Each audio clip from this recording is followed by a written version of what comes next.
When someone mentions the tablature, aka tab, you probably think about notation for pop music or chord charts. But today's video is actually about the historic tablatures, the ones used back in the Renaissance and Baroque periods. These documents are not always very intuitive to read when you are accustomed to staff notation or the modern tablatures, especially because there were a lot of different interpretations of the same kind of notation back then. I've been unsuccessfully looking around for an audiovisual source that lays out clearly how to read and interpret the symbols present in early music's notation for plucked instruments. That's why I made this video. If you are interested, stay around because today I will demonstrate the different tablatures that we can find, clarify their specific characteristics and application, and finally explain how to easily decipher the different existing sources of this kind of notation, and eventually help you learning new repertoire or even making your own transcriptions of early music. I'm Bruno Ferreira and this is Uniguitar. During the Renaissance and Baroque periods, music for plucked instruments such as the vihuela, the guitar and the lute was notated mostly in tablature, a universal system that allowed musicians to read music easily. Although the tablature was similarly replicated everywhere, a 5 or 6 line staff that represented the strings, or better said, the courses of the instrument, it was presented differently across the composers, location and even publishers. Even though it is the closest notation system to the modern tab, the Spanish tablature was not widely adopted when compared with other systems. The French and the Italian tablatures were in equal manner the most common throughout the 15th, 16th and 1700s, and the German tablature is probably the most unpopular due to its complicated reading system, as you will see in a moment. There are also sources showing the alfabeto, a system created to read chords by using just one letter, just like the modern chord charts. But that will be for another video. I collected a lot of information during the making of this video and realized how immense is the repertoire available for these historical instruments, especially the lute. If you look at the earliest and latest sources of tablatures as we know today, we are talking about 250 years of music just for a single instrument. That is an enormous amount of music. Then you still have music for vihuela and guitar.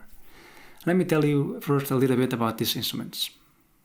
The lute, the dominant instrument across Italy, France, England and Germany, and the vihuela in Spain, had both mostly 6 courses during the Renaissance.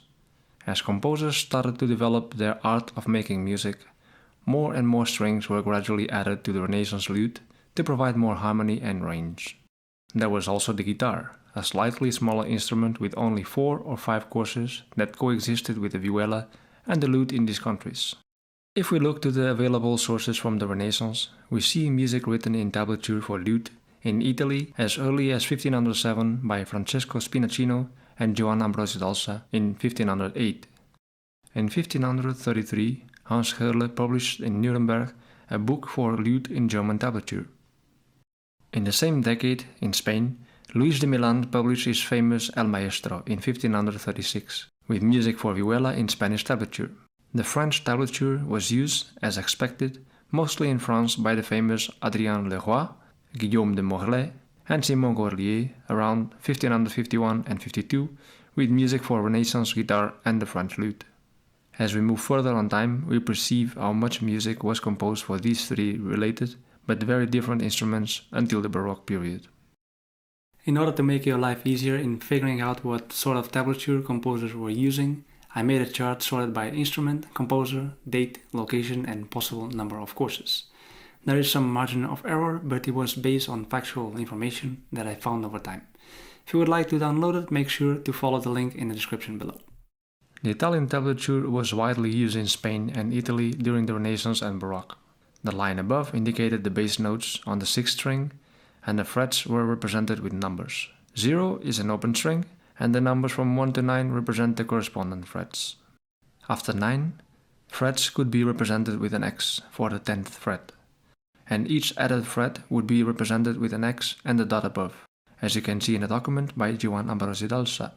Piccinini wrote above the staff the numbers from 7 to 14, replacing the 10 with an X, for the unfretted bass notes in his Intavolatura di liuto e di chitarrone.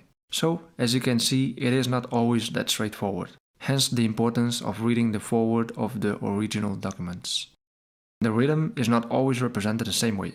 Alessandro Piccinini and Francesco da Milano wrote rhythm figures in a more practical way, representing only the rhythm changes when compared with Johann Ambrose Dalsa, who wrote the duration of all notes. You can also find dots located below the notes with these three sources, which represent the right-hand fingerings. One dot means that the note must be played with the index finger, for example. This was also featured in French tablatures, as you can see in this example of music for guitar by Leroy. The French tablature was a mirrored version of the Italian, as the top line is now the first string. Another difference is that instead of using numbers, letters were used to represent the notes, and they were located above the line instead of on top of the line. The letter A is an open string, B the first fret, C the second one, and so on. Another characteristic to be distinguished on the French tablature is the representation of the unfretted bass notes.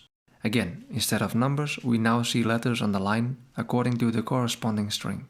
The vertical lines seen in the example are meant to be played with the thumb. The bows that cross the staff are notes that must keep ringing. This symbology might be common to other French composers, but it does not disregard further research and verification. The Spanish sources are represented with numbers from 1 to 9, and the 10th fret is an X, just like the Italian tablature, but ordered like the French tablature. The first string is located on the top line of the staff. Note that even though publications of music for the same instrument took place in the same country and almost simultaneously, Spanish composers used different systems. Milan publishes El Maestro in Spanish tablature in 1536, whereas Luis de Narvaez published in 1538 his Sei libros del Delfín de la Música using Italian tablature. The German tablature was not as widely used and common as the other existing systems back in that time. It was a peculiar system that didn't represent the notes using staff lines. Instead, it used one single letter for a specific fret. According to Hans Judenkönig, the open strings used the numbers from 1 to 5, and the fretted notes were represented with alphabet, as earlier mentioned. Afterwards, a sixth course was added. Therefore, capital letters were used to represent the notes played on that course. Not the most practical, I know.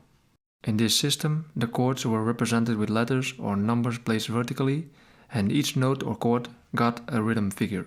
It is also interesting to see a quite accurate picture of the actual instruments and notice that the first string in both Judenkönig and Görles's books was a single string instead of a double string course, and both had 6 courses. That tells a lot about the instrument back in the beginning of the 16th century. The tuning of these historic instruments, the vihuela, the guitar and the lute, can vary according to the composer, location and publisher. So my recommendation is to read the treatises or instructions given in the introduction of these documents, if existent. For instance, Santiago de Murcia shows the tuning employed in his instruction book for Baroque guitar, where we see a clear similarity with the tuning employed in the modern guitar, with one less string.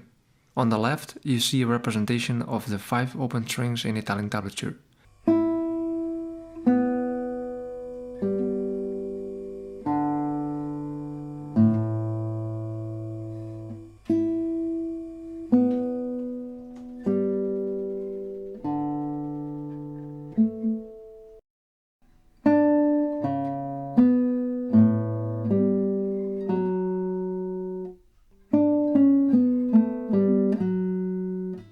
There's something else we should take into account. Nowadays, we tune our instrument to an absolute pitch, which is normally 440 Hz, because we have the technology to do so. Back then, strings were handmade out of animals' guts, which could vary a lot in quality, thickness and strength. Therefore, tuning the instruments was always dependent on these factors. Luthionists and guitarists work mostly with the intervals produced between the strings. Most of the times, strings were tuned to a point where it sounded the best, regardless of their absolute pitch. Milan mentions an interval from La to Mi, and then refers that the second string must be 4 points lower than the first string. If we transpose Milan's instruction to the modern guitar, it is equivalent to having the instrument tuned in E, B, F sharp, D, and A. That's why we see a lot of guitarists playing Renaissance and Baroque music using the G string tuned in F sharp and using the capatasto to elevate the pitch of the guitar, which is also an option. I already shared some introductory information with you about the representation of the rhythm, right-hand fingerings and ornamentation across different sources, but I decided not to deepen into the symbology used in the tablatures for vihuela, guitar and the lute, because it differs within the sources available according to composers and publications. And that would make this video really long. You will find much more information and detailed instructions for specific sources that will be gradually added to uniquedata.com. So pay us a visit if you would like to read further about these topics. Notice that the information gathered in the making of this video was reviewed and based on historical documentation as much as possible. But it is also one way of interpreting the information, so there might be other opinions or interpretations of it. With that said, I hope you enjoyed and learned from this video as much as I did. And let me know if you would like to see this topic developed further, or even an instruction to transcribe a Renaissance or Baroque piece from tablature to staff notation. If you enjoy Unique Guitar, consider subscribing and join the Patreon community for exclusive content. Thank you very much for watching, and goodbye for now.